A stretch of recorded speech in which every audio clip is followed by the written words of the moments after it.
Hello folks, this is Steve AB4L. Nothing in this episode is a promotion, nor is it a recommendation.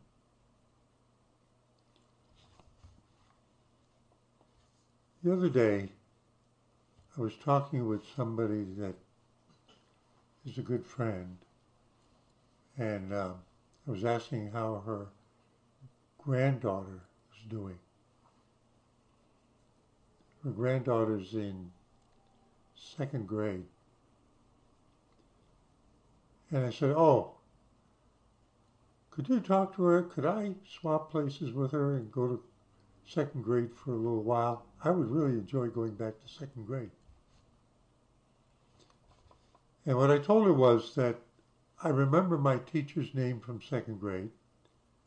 I can remember where I sat in the room. The teachers always put me in the back. They may not have had me in the back at first, but because I always had my hand up, or maybe I didn't wait to put my hand up. And I told my friend that I remember that in second grade, I decided to memorize the multiplication tables. That's when you're starting to learn them. But I just kind of jumped ahead and I learned all the tables by heart up to the 12 table. 12 times 12 is 144. I'm trying to remember how much 12 times 12 times 12 is. It's called a great gross. See, I don't remember. Is it 1844 or is it 1084? I'll have to calculate it. I haven't thought of that in years. 12 times 12 times 12, a great gross.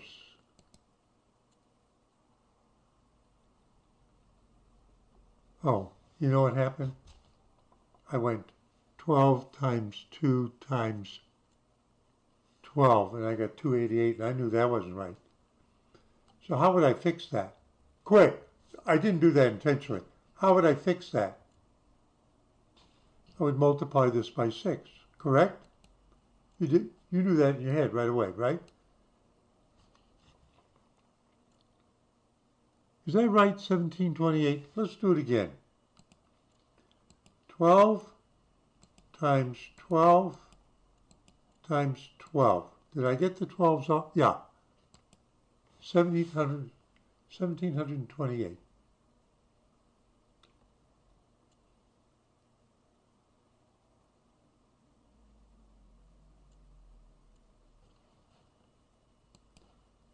How much is a great gross? Oh, it's right there, 1728. I'm getting old, and there are some things I've forgotten. I remember that 12 times 12 is 144, but I couldn't really pull out how much it would be if you multiplied that by 12. But obviously, someone has already searched on that. See? So my mistake by just multiplying by 6 brings it. Okay. So I was reading this other website, and I saw this one here. U.S. teens spend 4.8 hours every day on social media. Look, I post YouTube videos, and I don't spend that much time on YouTube.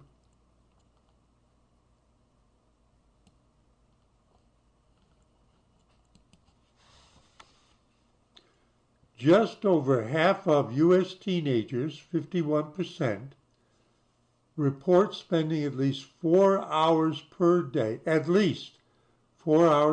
using a variety of social media apps such as YouTube, TikTok, Instagram, Facebook, and X, formerly Twitter. A Gallup survey of more than 1,500 adolescents finds. It depends on which ones they. So it says, it gives the author's name of the original article. I guess this is directly abstracted. So, you know, Gallup goes.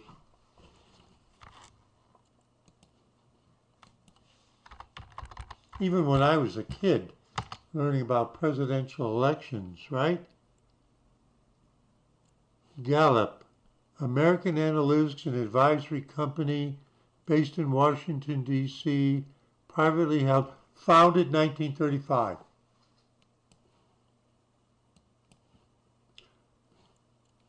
You know, I can see why that would have been founded in 1935 in the middle of the Depression, although a lot of people don't know what the Depression is. It might have been needed by government officials, legislators, politicians, etc., to try to find out what people wanted or what was happening to people in the Depression. You don't know what that is, right? I had an uncle.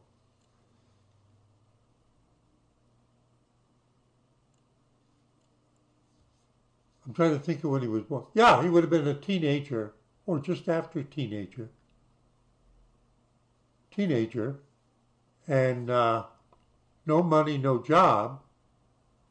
So he went and he worked in a CCC camp.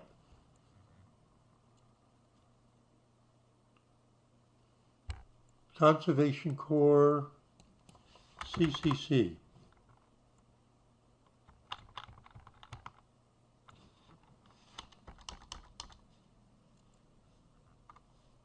(1938). It's interesting to see what the search engine is stupid about. Civilian Conservation Corps.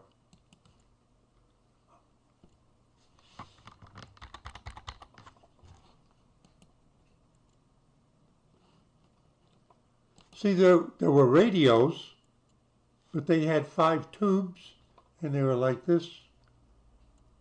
So you could be sitting somewhere reading a book and listening. Yeah, the CCC was a major part of Franklin Delano Roosevelt's New Deal. New Deal. We're thinking about why Gallup was founded in 1935. It supplied manual labor jobs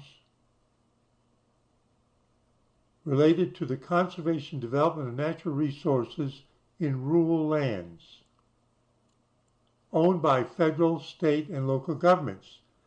The CCC was designed to supply jobs for young men and to relieve families who had difficulty finding jobs during the Great Depression in the United States.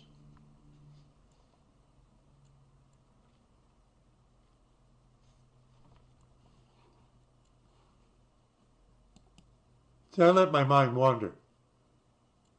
So that's a completely different generation. Now, oh, wait a minute, I didn't even notice that. You notice that there are 3 females in this picture? It's a whole new orientation, kind of making up for what that CCC stuff was.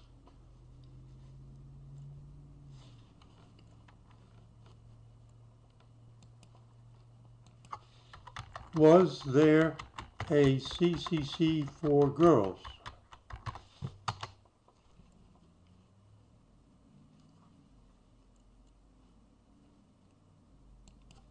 I never thought to ask this, but that picture made, wait a minute. The core network, hang on, I never thought to even think about that. The Civilian Conservation Corps, CCC, of the New Deal era, that's after the stock market, after Franklin Delano Roosevelt followed Herbert Hoover. He was elected and he took office in 1932. The stock market crash was in 1928.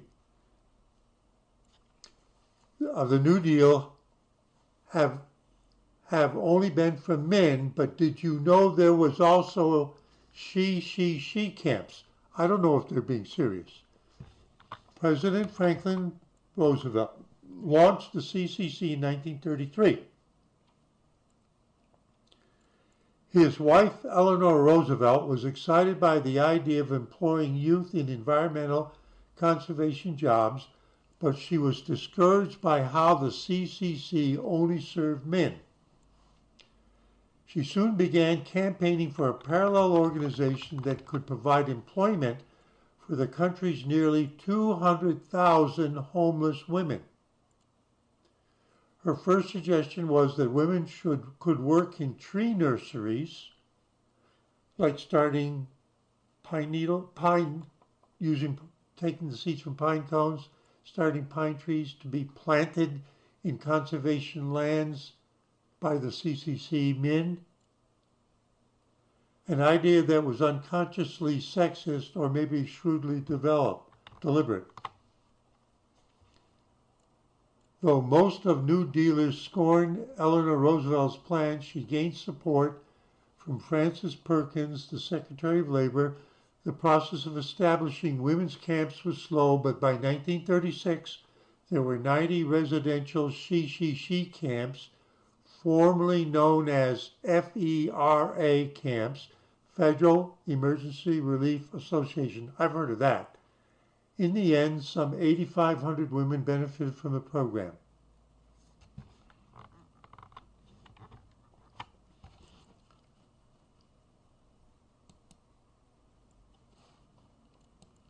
So this picture, where there's no guys in it, made my mind stray. Remember, I'm old. The high school building that I went to school in was a WPA project. You notice that now the Google search engine knows to go New Deal.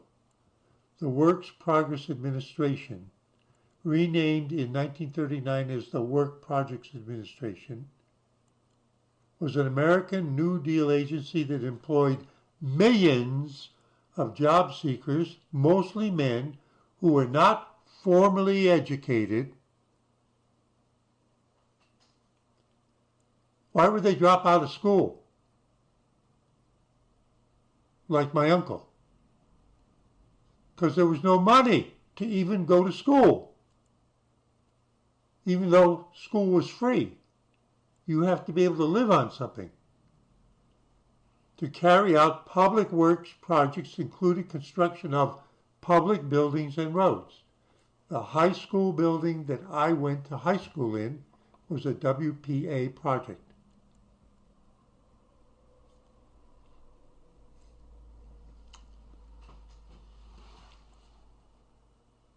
Now, you're wondering, what's that got to do with this?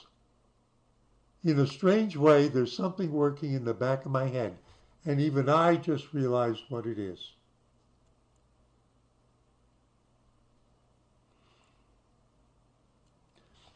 So this Gallup article is using 3 female teenage girls, and this is what they quoted from. 51% of U.S. teenagers, older teens, girls exceed the overall average in social media time. That's why they're showing the females. Personality traits, parental restrictions are key factors in teens' use.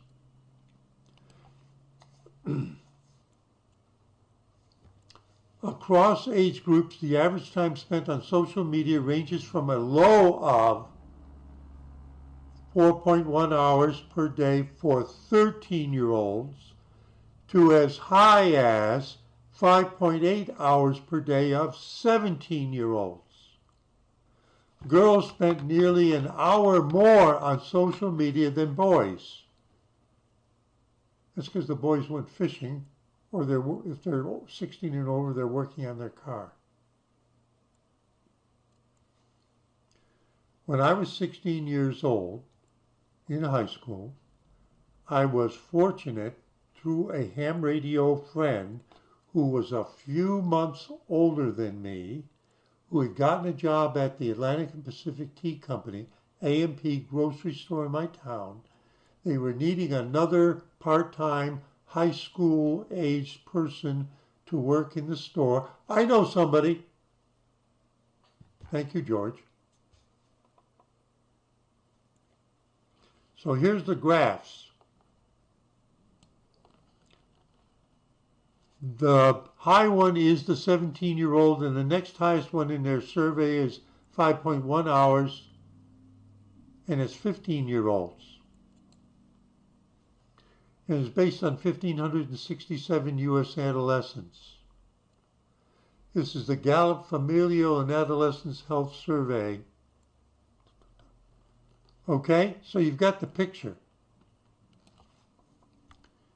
All teenagers, 4.8 hours, boys 4.4, girls 5.3. Ranking, and the ranks look like they're in the same order, irrespective of boys or girls. Yes. YouTube, where you're going to see this video. TikTok. YouTube is trying to become like TikTok. Instagram, I guess that's Meta, Facebook, I don't know. Facebook, Twitter X, but those are less, that's the amount of time. And even down, okay. Now, I don't think they're drawing the right conclusions about this.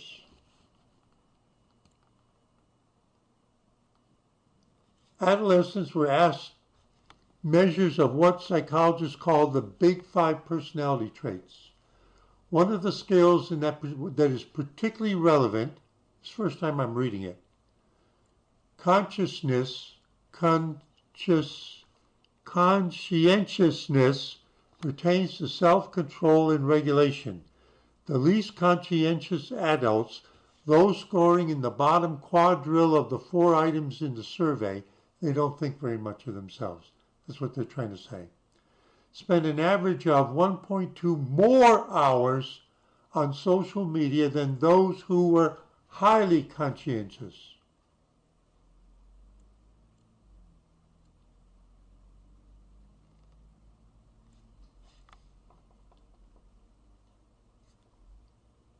In the top quadrille of the scale. Quadrille is, they divide the scale, the population they surveyed into 4 equal-sized groups. Of the remaining big 5 personality traits, emotional stability, openness to experience, agreeableness, and extroversion. I'm an extrovert. Are all negatively correlated with social media use. Oh, is that why I make the YouTube videos instead of sitting there watching them? Is that why I go out and mow the lawn instead of watching them?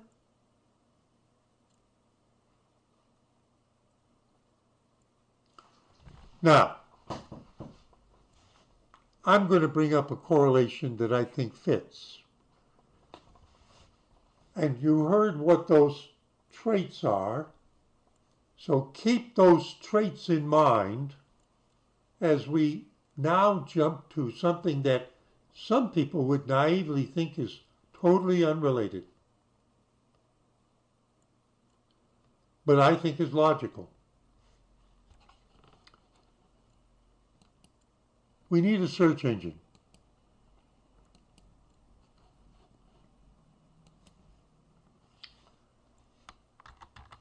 Reading and math scores of U.S.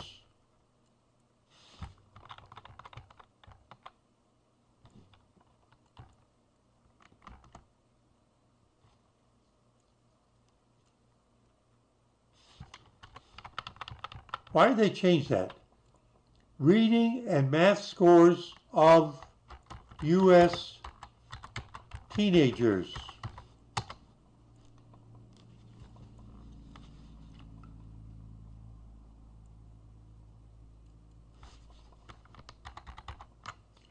Data taken during the NAEP, now this is the independent in the UK, but it's under World Americas, so they're talking about the US. You saw this, what I did for search. Data taken from the NAEP, a federal standardized test in the fall of 2022. The test focused on basic reading skills, found that 13-year-olds scored an average of 256 out of 500 in reading, and a basic math score returned scores of basic math score. Didn't I just do the 12 tables? Basic math score returned scores of 271 out of 500. The title of the article is American Teens Post Lowest Reading and Math Scores in Decades.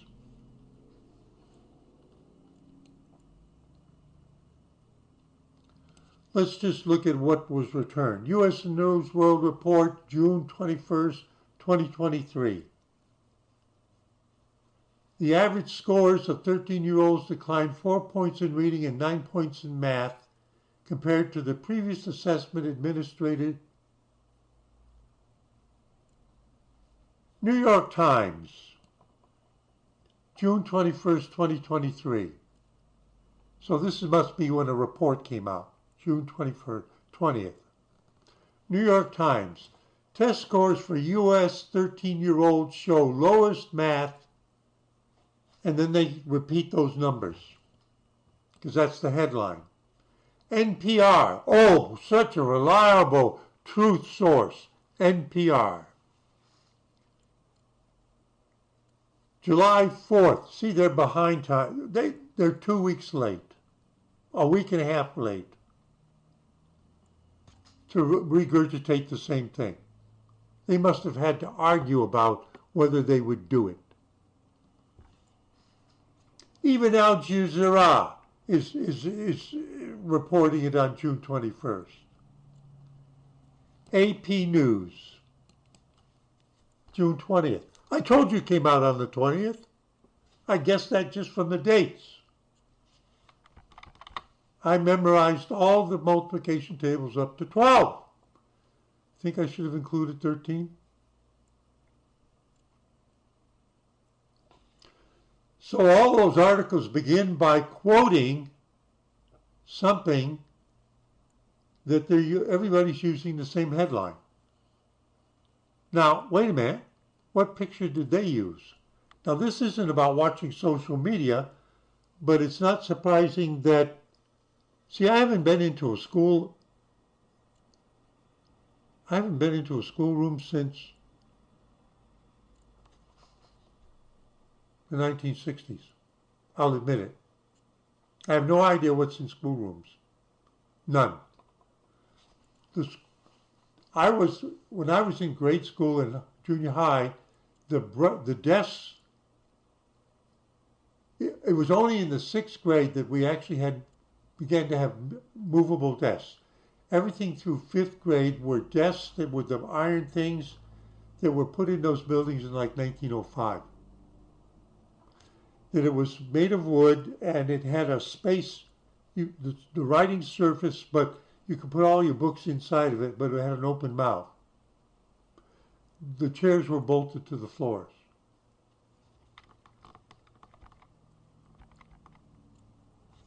So this picture is students work in the library, okay, during homeroom, okay, at the something middle school in Pottsville, Pennsylvania, math and reading, okay, so that's where they got the picture. So that's why they have only one girl, maybe 2 girls. They carefully chose that picture. Math and reading scores across America's 13-year-olds fell to their lowest level in decades, with math scores plunging by the largest margin ever recorded, according to the results of a federal test known as the Nation's Report Card. The results released on Wednesday are the latest measure of the deep learning setbacks.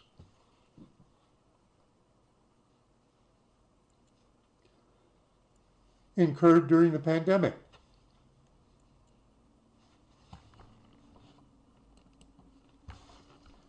Wait a minute.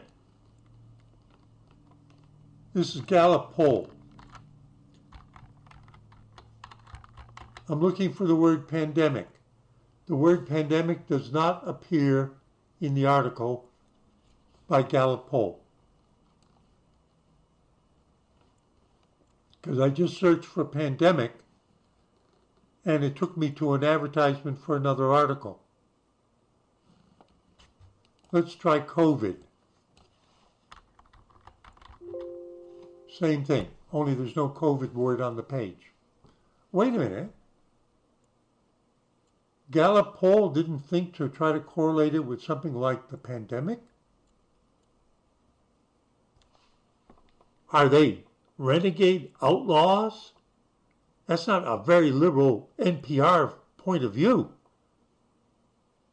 To pick on social media instead of the COVID pandemic.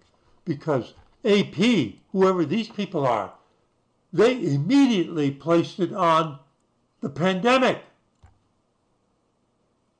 You know what they would say? It just flashed me. They would say, because of the pandemic, they're spending more time on social media because they're not in the classroom.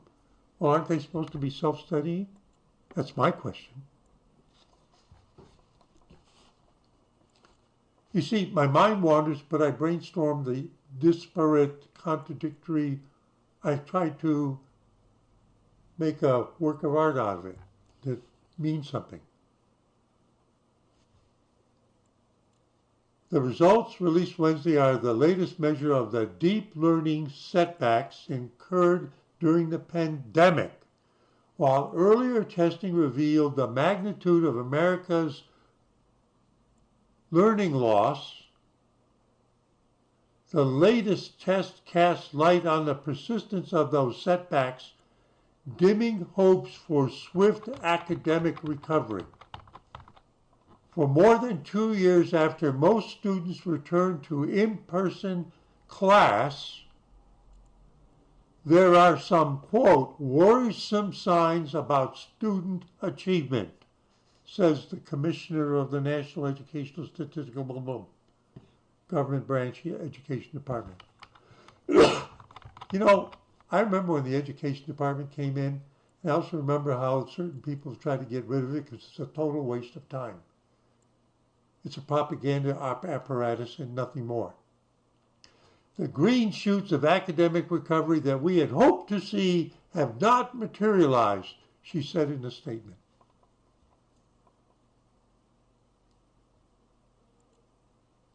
That's because you can't get them away from YouTube and TikTok. It's designed to keep their eyeballs on there to sell advertising, and they're experts at it. And now they've got AI to help keep those kids fascinated for 4, 5, 6 hours a day watching YouTube and TikTok, which has got nothing to do with the pandemic now. So that would suggest that it was already something to do in our American current cultural underground unconsciousness.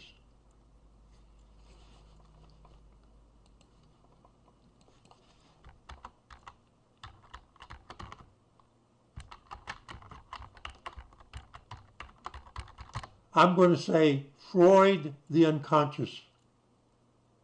That's what came to mind. The Unconscious, book by Sigmund Freud.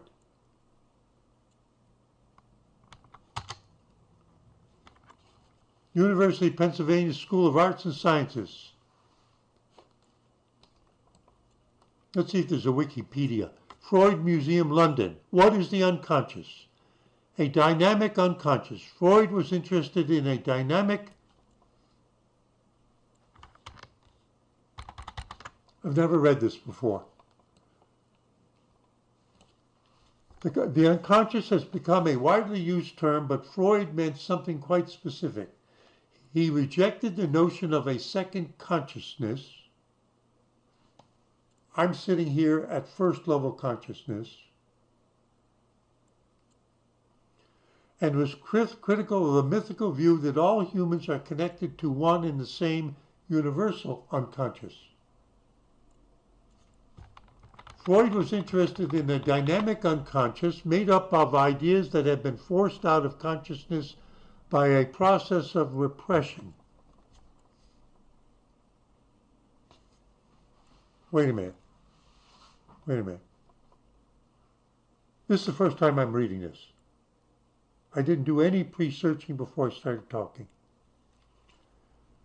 In that article of scoring certain types of personality traits, another way of saying what kind of people especially spend more time on TikTok and YouTube, which is a form of self-isolation,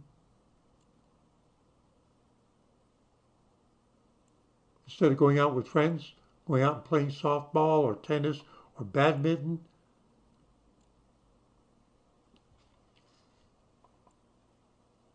Made up of ideas that have been forced out of consciousness, the personality I'm aware of, by a process of repression. Repression and depression might be a characteristic of those, especially female, in comparison to their peer male of the same age. This is very different to the ideas that are outside of the consciousness, but can become conscious quite easily, what Freud called pre-conscious. So, if I get on and watch television, but especially if I watch TikTok, I might get the idea that it would be fun to go out and bust into certain Korean-made cars because they don't actually have any software protection for the key fobs. And it might be great fun to become a car thief and a social criminal. That's a lot of fun because I'm in isolation and no one is guiding me. I don't even go to church. My mother and my father are working all day, and when they get home, they just argue and don't pay any attention to me. I have no idea what's going on. A key feature of Freud's theory is that ideas can be both unconscious and active at the same time. He was talking about what actually can be driving you that you're not aware of. Like, why do you sit there and watch TikTok car thief techniques for 5 hours a day? Or people doing stupid things like trying to drink 5 gallons of gasoline, apple cider. He was careful to point out that repression does not diminish their intensity. In fact, he claimed they are representatives of powerful bodily drives pushing for satisfaction. So yeah, there is a reason why those young people are on TikTok instead of doing their math and doing their reading and doing their homework.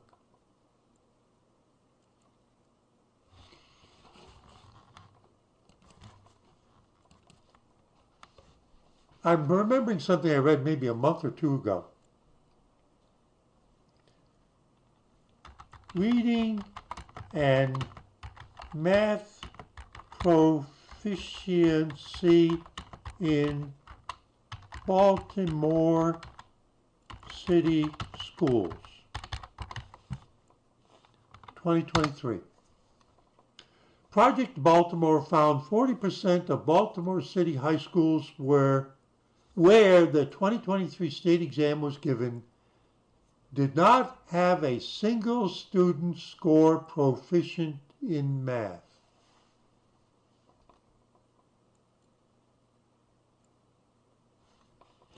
This is Fox Baltimore TV station, I guess.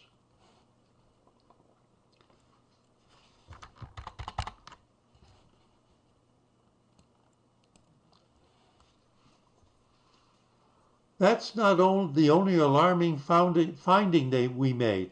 In those 13 high schools, 1,736 students took the test, and 1,295, or 74.5%, scored 1 out of 4. Now, I'm wondering, 1 is the lowest level, meaning the students who are not even close to proficient. Now, I'm thinking about when I was in college. The grade scoring was, you could get a 4.0, which was like perfect A. Something like that. So if you got a 1 or less, you were supposed to leave college right away, not come back for the next semester. You're finished. And yes, I was a college dropout. But I went back later and I graduated summa cum laude from my bachelor's degree. What's summa cum laude? Remember, effectively, I flunked out.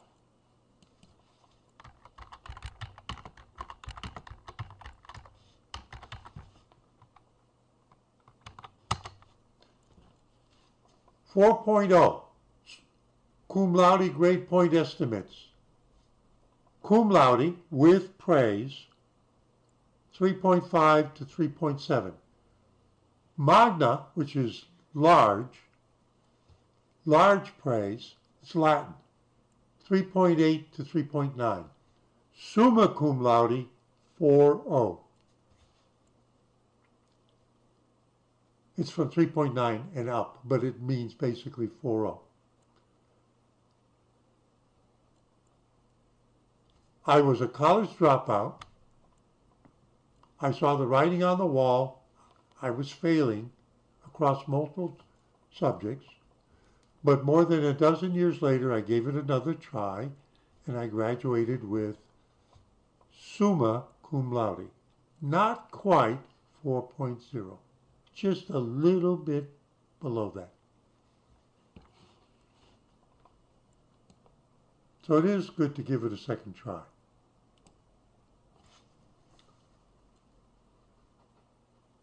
Last year, Baltimore City Schools received $1.6 billion from taxpayers, the most ever. The district has received almost $800 million in COVID relief funding from the federal government. And still, not a single student tested at 13 city high schools scored proficient, not the highest, just proficient on the state math test.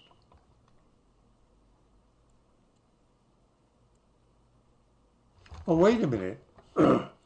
Is this a new event because of the takeover by TikTok and YouTube of students' attentions? 6 years ago, in 2017, Project Baltimore produced a similar report where we analyzed state test scores and found 13, they say city schools, Baltimore city schools, had 0 students proficient in math. Many of the schools from 2017 are also on the 2023 list, and then they name them. Oh, wait a minute. Let's look at the names. This is the first time I'm reading this. My eye skipped ahead. We need to read the names of the Baltimore city schools where not a single student scored enough on the math test to be at least called proficient. I memorized the multiplication tables up to 12 in 2nd grade. Many of the schools from 2017 were also on the 2023 list, including Patterson High School, Frederick Douglass, you know who he was, right? You do know who Frederick Douglass was, right? The Reach Partnership School, the New Era Academy, the Chopin Academy, and the Achievement Academy. I love those names. Hang on.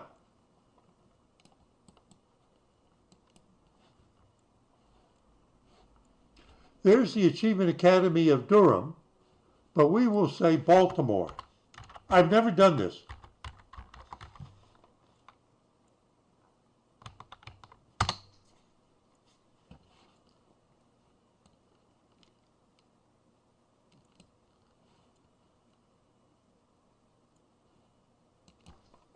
Wikipedia. Achievement Academy, officially Achievement Academy at Harbor City High School, is a public alternative high school located in Baltimore, Maryland.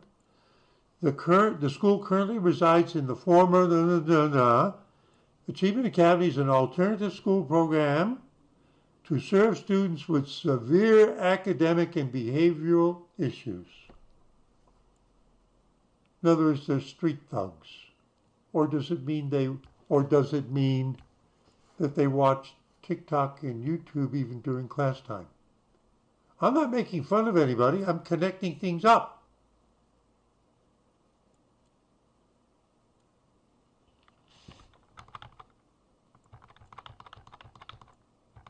Wait a minute. It was reported in 2012 that the Baltimore School District, then under the leadership of CEO Andre Alfonso, was planning to close Achievement Academy as one of the 26 closures citywide. Instead of closure, the Board of School Commissioners voted to move the school to its current location within the Northern High School campus, replacing the E.W. Du Bois, you know who he was, right? High school, which had been closed there the previous... Why were they closing all these schools? It must have been declining populations? I don't think that's what it was. Well, let's try one more of those schools. How about the New Era Academy? I like that name. That sounds very optimistic. Wait a minute. Here we go, Facebook, New Era Academy. Principal Chevron Newkirk, Baltimore, celebrating learning and learning as a journey. New Era Academy graduation 2023 available, photos available.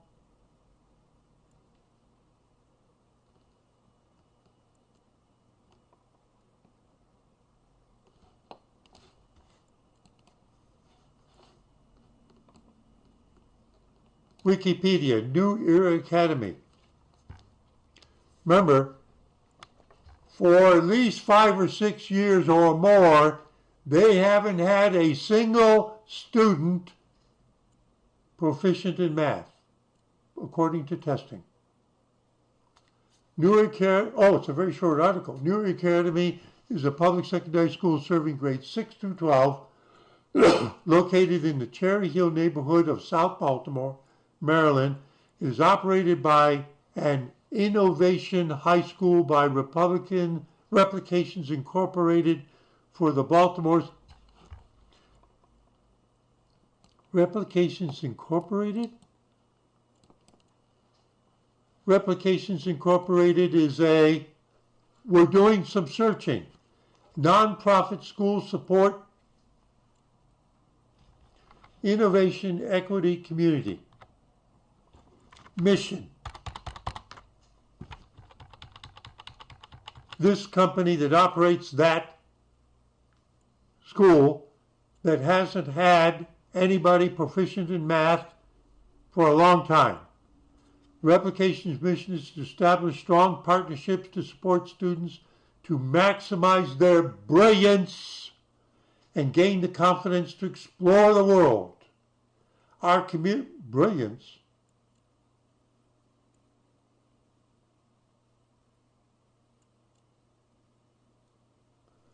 Since the inception in 1998, Replications has worked to create replicable schools, repeat successful things, and programs that empower students and challenge the notion that a child's destiny is determined by demographics or geography. So it doesn't matter that they're in Baltimore. Go look at the crime rate. Go look at the murder rate. They're fighting for number 1 of the U.S. Yes, they are. Replication's mission, these are the people who run the school, is to establish strong partnerships to support students to maximize their brilliance. No one in 5 or 6 years at least has even scored proficient in math. Their brilliance and gain the confidence to explore the world. Our communities of partners include students, parents, school administrators, and staff, and other caring adults. Vision: to leverage the collective strengths and innovative thinking of strong partnerships in support of equitable access to excellent educational options for all students.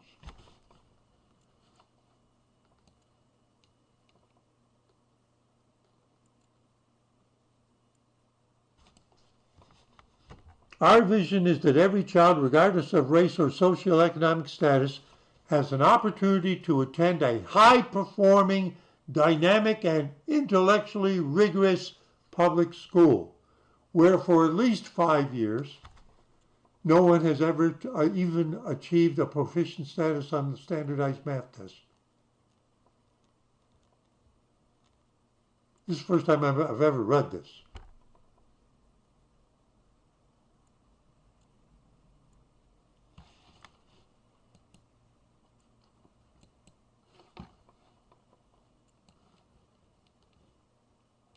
Teens spend an average of 4.8 hours on social media per day.